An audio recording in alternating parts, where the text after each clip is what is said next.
Olá, está no ar o MPTV, um programa do Ministério Público do Maranhão em parceria com a TV Assembleia. E no programa de hoje você vai ver fechado o acordo para resolver de vez as pendências relacionadas ao acidente ocorrido em 2014 no município de Bacuri, que resultou na morte de 8 estudantes e deixou 7 feridos. Nas ruas da capital, a população pergunta e o MP responde. E ainda será realizado no dia 9 de maio, em São Luís, no Centro Cultural do MP, o 7º Encontro Nacional do Ministério Público na defesa do patrimônio cultural. O MPTV está no ar.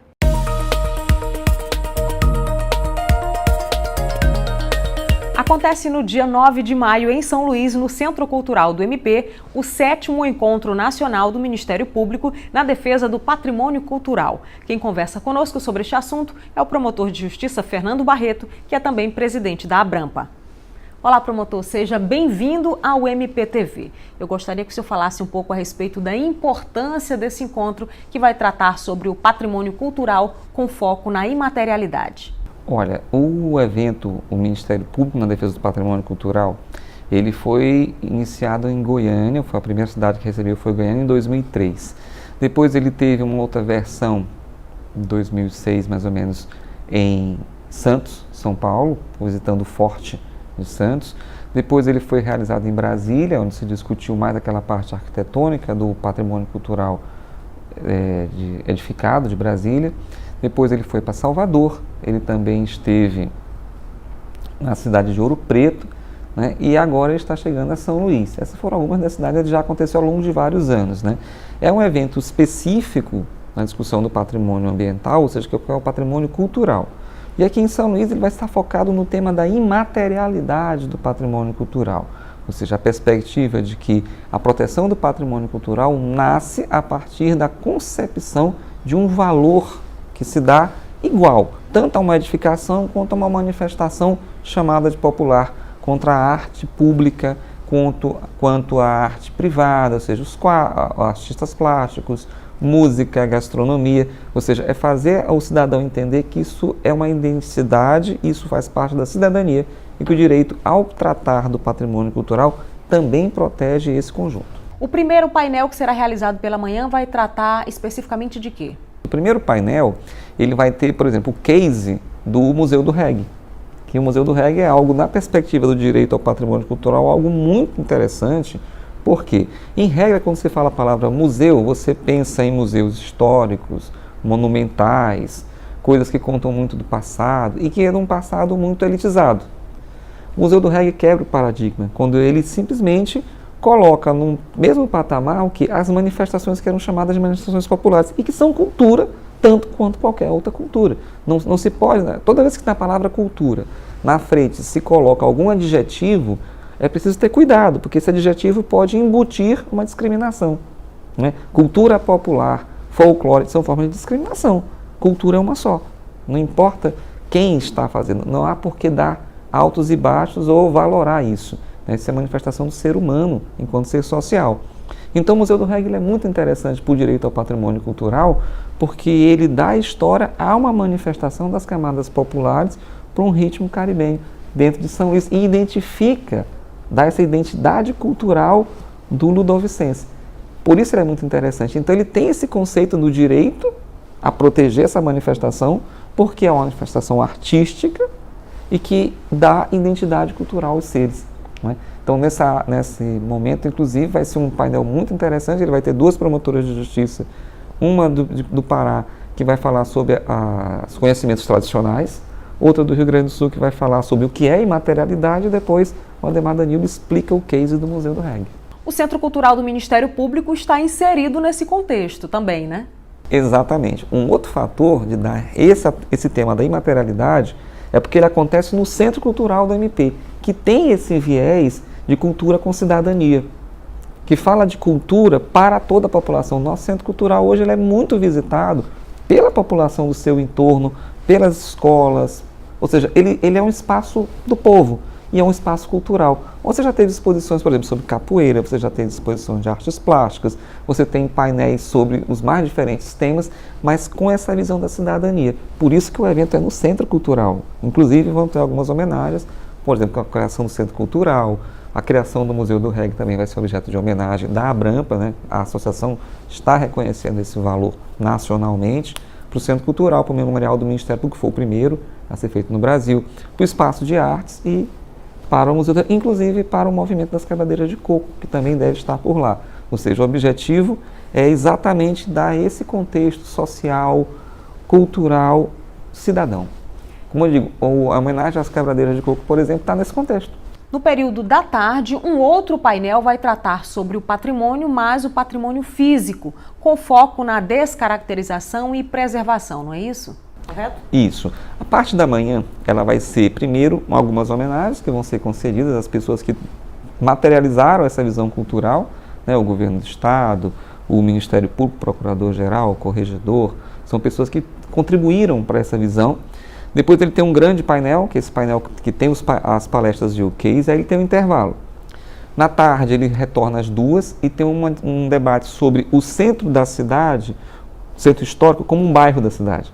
As pessoas entenderem qual é o lugar do centro histórico no contexto de toda a cidade. Passar a entender que o centro histórico não é algo distante da sua vida, da sua identidade, da sua cultura e dos seus direitos. Não, pelo contrário, é mais um bairro. Tem os mesmos problemas, tem as mesmas dificuldades, tem muitas vantagens, mas a sociedade começa a entender isso, esse lado de cidadão que tem direito a usufruir, em compreender um pertencimento dele. Depois tem um intervalo e aí vem um debate sobre o que é conservação, o que é descaracterização e o que é restauração dos bens culturais. Quais bens culturais nós estamos falando nessa hora? Só os imóveis? Não, também os espaços públicos, as praças, as ruas, as calçadas, ou seja, todo o contexto que está ali no centro histórico, que a gente chama de histórico, deveria chamar de centro cultural da cidade, né? Em como ele deve ser tratado. Esse evento garante horas-aula para os estudantes, ele é muito interessante para o estudante de Direito, para o estudante de Arquitetura, para o estudante de Ciências Sociais, para todos eles. É um tema que vai ser bastante debatido. O senhor falou agora há pouco que um dos objetivos com a população é justamente resgatar esse sentimento de pertencimento. Na sua avaliação, há uma certa rejeição do nosso patrimônio? Sim, porque as pessoas às vezes se perguntam, sim, é bonito, eu preservo, é patrimônio cultural, mas onde eu me encontro lá? As pessoas precisam se encontrar lá.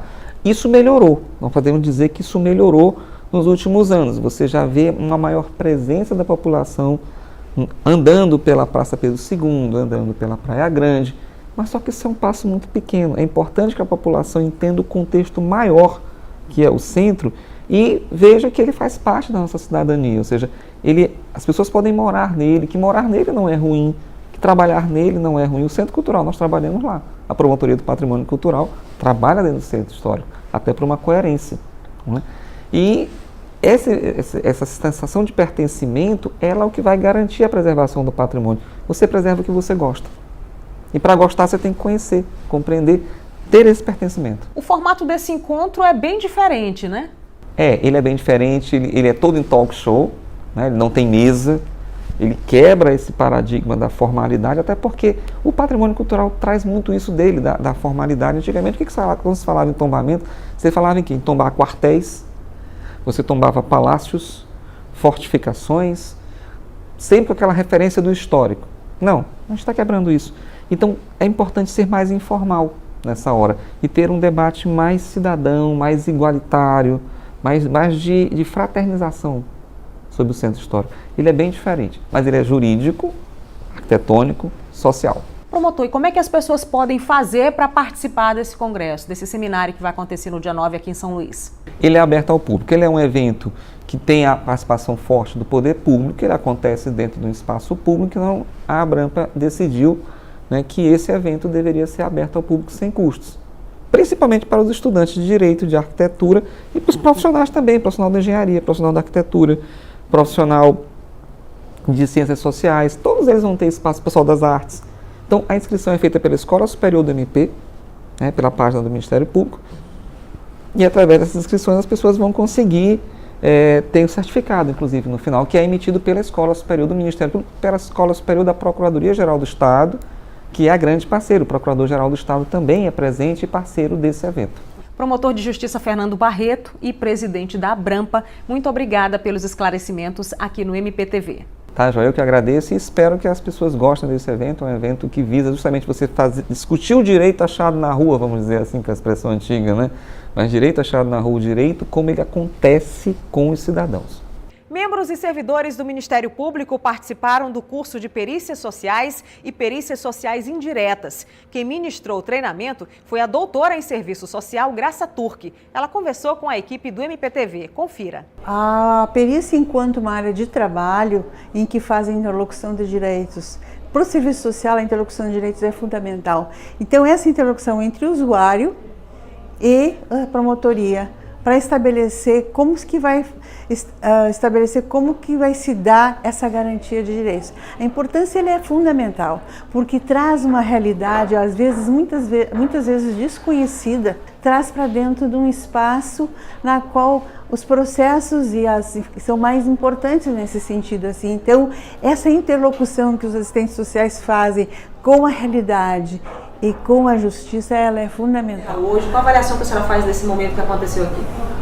Eu faço uma avaliação extremamente positiva, dizendo que esse grupo de assistentes sociais é um presente muito grande e muito importante para dentro do Ministério Público. São pessoas comprometidas, com conhecimento e sabem muito bem como articular direitos com uma população tão carente desses aspectos. No próximo bloco, fechado acordo para resolver de vez as pendências relacionadas ao acidente ocorrido em 2014 no município de Bacuri. É um instante só.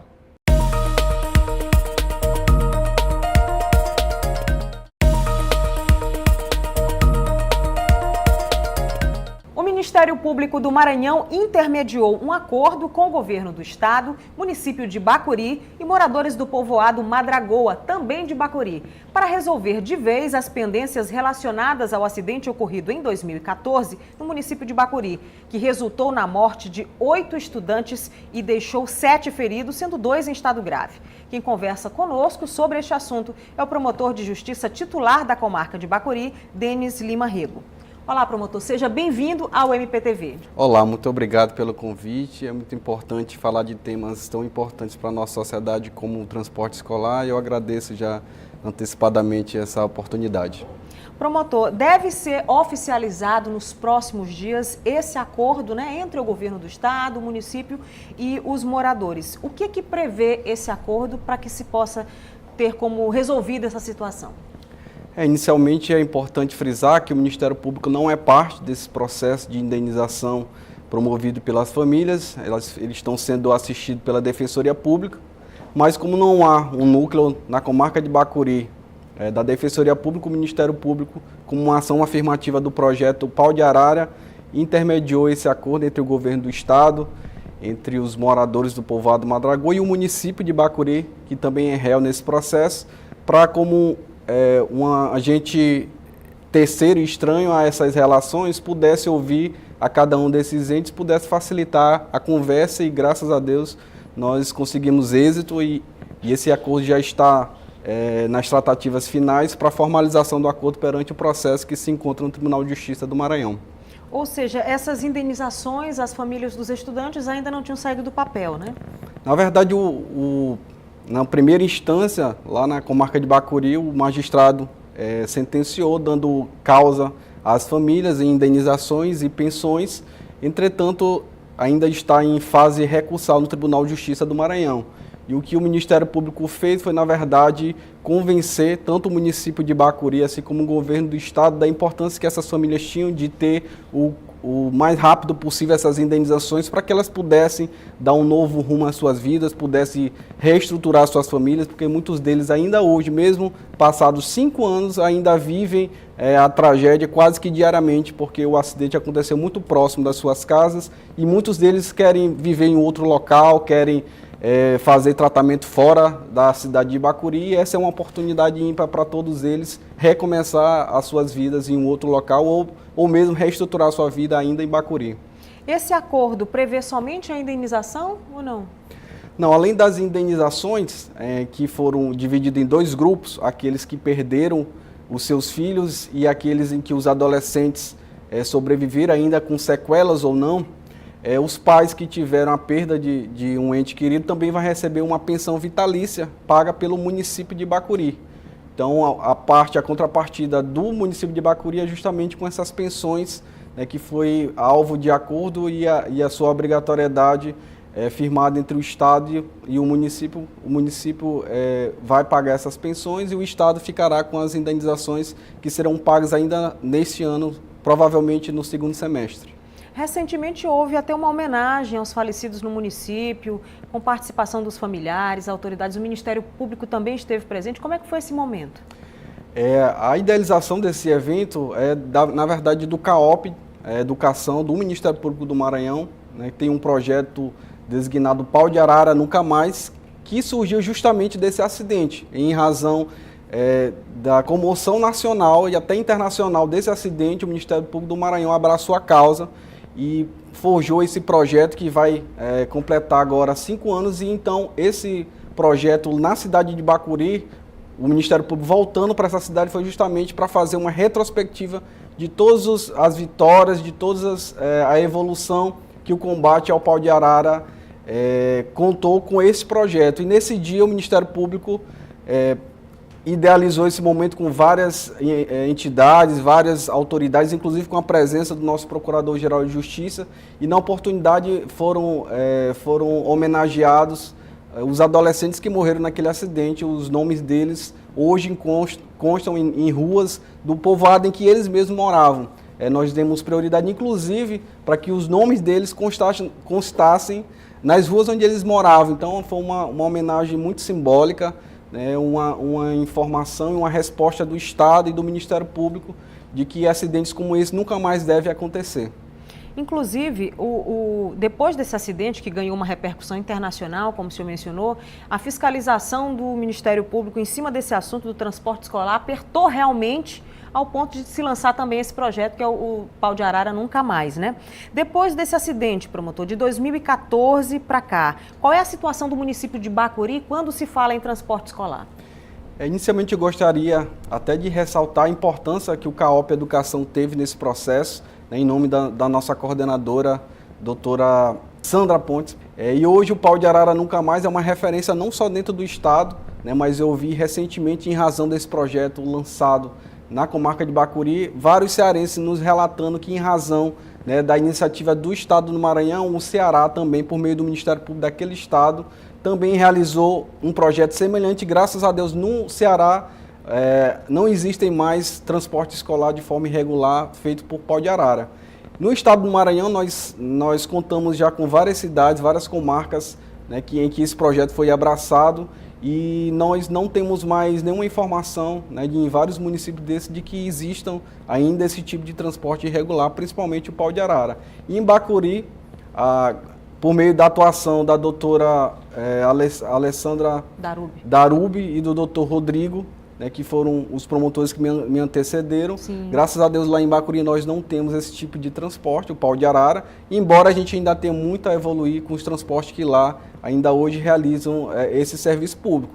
Mas nós contamos hoje com uma proximidade muito grande, tanto com o CAOP Educação, assim como o próprio município, dando todo o suporte e a fiscalização para que esse tipo de tragédia nunca mais se repita, nem no transporte escolar e muito menos em outros serviços que o município oferece para a população. Promotor, é importante reforçar para o nosso telespectador que transporte Pau de Arara não é só aquele veículo que não tem nenhum tipo de proteção, que, na verdade, pode ser considerado Pau de Arara todo e qualquer transporte escolar que não esteja dentro das condições de transportar crianças, não é isso? Na verdade, a gente, infelizmente, contou por muito tempo realmente com o transporte Pau de Arara. Sim. Só que o objetivo da fiscalização do Ministério Público não é só com esse tipo de transporte, o Pau de Arara especificadamente, mas com todo tipo de veículo e transporte que é feito o serviço de forma irregular. Sim. Desde a ausência de sinalização, desde a ausência dos equipamentos necessários, tanto de segurança como de oferecimento de um local adequado para que os adolescentes e as crianças possam ser transportados, assim como também na questão legal em relação à carteira de motorista dentro da validade, dentro dos parâmetros legais, assim como também a existência de todos os parâmetros que o DETRAN e a legislação pertinente requerem desse tipo de transporte. Então, na verdade, o projeto abraça para que todos os parâmetros do transporte escolar sejam dentro da legislação pertinente, assim como também para que evite esse tipo de transporte que foi, durante muito tempo, o meio utilizado não só em Bacuri, mas em todo o Brasil. E esse acidente é um marco dentro do Brasil, justamente da luta contra um transporte escolar que é feito de forma irregular. E hoje, graças a Deus, infelizmente, a essa tragédia, o Ministério Público do Maranhão, assim como a sociedade maranhense e brasileira, despertou da importância, né, que é dar às crianças e aos adolescentes um transporte público digno que ofereça para elas a segurança necessária para que as mesmas possam estudar e possam, enfim, nos dar um futuro que nós merecemos, né, de pessoas que têm a assistência do Estado para que tenham uma educação. De qualidade, né? Isso. Promotor, logo no início da entrevista o senhor falou que esse acordo ele já foi, né, meio que costurado, né, entre o governo, o município e os moradores e deve ser oficializado nos próximos dias. Esse é o próximo passo, então, né? Na última segunda-feira, na verdade, na segunda-feira da semana passada, nós nos reunimos na Procuradoria-Geral do Estado, né, todas as partes desse processo, com a participação do Ministério Público. Ouvimos individualmente todas as partes e no local foi feita uma proposta pelo Estado do Maranhão, que não foi acatado pelos moradores que fizeram uma contraproposta. Nesse dia não foi fechado o acordo justamente porque o Estado do Maranhão precisava ver as balizas de como ele iria cumprir ou se ele iria fazer uma nova proposta para que fosse entabulado o acordo. Mas graças a Deus o Estado do Maranhão aceitou integralmente a contraproposta e nos próximos dias estamos fazendo todos os levantamentos dos dados, né, das partes, inclusive contas bancárias, nomes de quem que vai constar as pensões para que possa ser formalizado no processo que se encontra no Tribunal de Justiça e, enfim, eles possam fruir desse direito e gozar, né, das pensões que lhes serão devidas. Promotor de Justiça, Denis Lima Rego, titular da comarca de Bacuri, muito obrigada pelos esclarecimentos aqui no MPTV. Eu que agradeço a oportunidade de falar, né, desse projeto que nós do Ministério Público abraçamos com tanto carinho e dessa vitória que o Ministério Público teve não em nome, né, somente do Ministério Público, mas das famílias de Madragoa, né, que é um povo que sofre muito ainda por conta desse acidente e de tantas outras questões, mas que graças a Deus nós tivemos um final feliz, pelo menos nesse ponto, ainda que tardio, essas famílias vão ter essas indenizações e poderão dar uma nova vida, né, para suas famílias. Obrigado.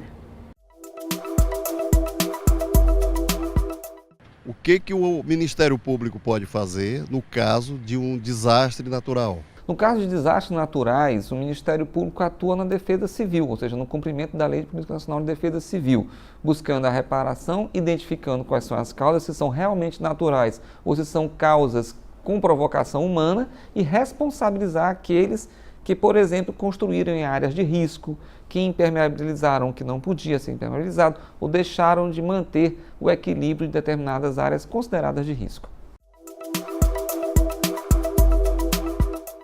Você assistiu ao MPTV e pode ficar à vontade para participar do nosso programa com críticas e sugestões. O nosso WhatsApp é 991 14 6529. Fique ligado, todas as segundas-feiras às 7h30 da noite, com reapresentação aos domingos 1 da tarde. Até o próximo programa.